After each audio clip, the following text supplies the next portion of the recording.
Baik, selamat malam. Perkenalkan nama saya Putri Rafida dengan NIM 28026795053. Pada kesempatan kali ini saya akan menyampaikan terkait dengan topik interviewing dan juga source of data.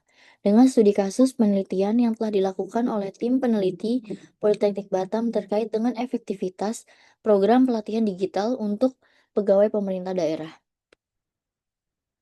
Kita akan memasuki latar belakang penelitian.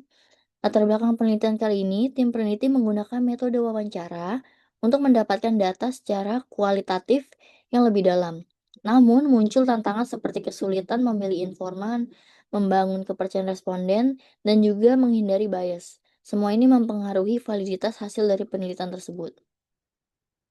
Oke, tantangan dari penelitian ini adalah terdapat beberapa tantangan utama. Salah satunya itu menentukan siapa yang paling relevan untuk diwawancarai, menghadapi kekhawatiran responden terhadap atasan mereka, serta adanya keterbatasan waktu dan biaya yang membuat tim harus mempertimbangkan efisiensi dari metode wawancara.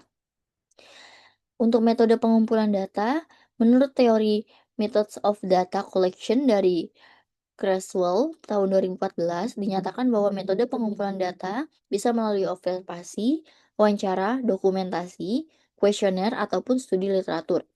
Nah, dalam kasus ini, fokus utama adalah wawancara yang didukung oleh data sekunder berupa laporan kegiatan.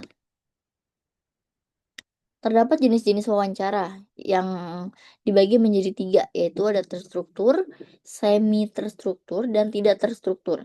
Nah, wawancara semi terstruktur ini paling sering digunakan dalam penelitian sosial karena lebih fleksibel, tetap memiliki panduan pertanyaan, tapi juga memberi ruang untuk melakukan eksplorasi.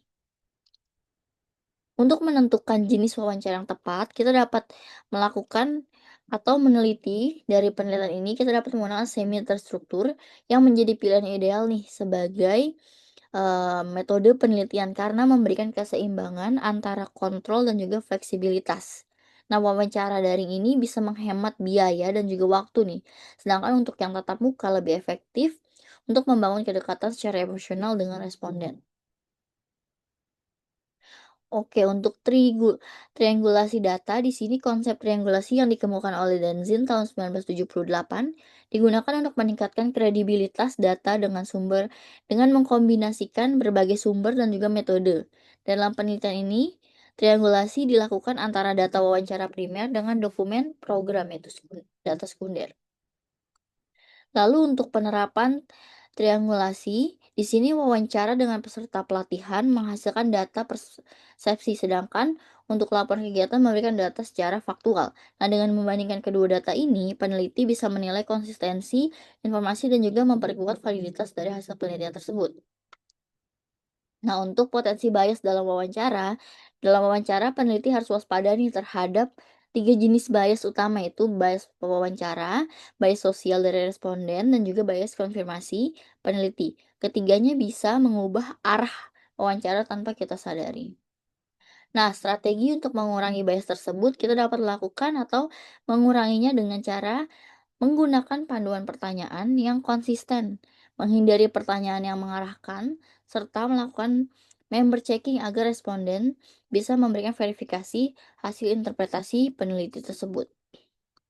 Oke, untuk membangun kepercayaan dari responden, kita dapat bagi menjadi 4 bagian. Yang pertama kurang lebih kita akan memberikan kepercayaan responden sangat tinggi nih, karena agar mereka mau bercerita dengan kita secara jujur. Nah, peneliti perlu memulainya dengan perkenalan yang hangat, menjelaskan tujuan penelitian, juga menjamin kerahasiaan data dan menggunakan bahasa yang sopan dan juga empati terhadap responden.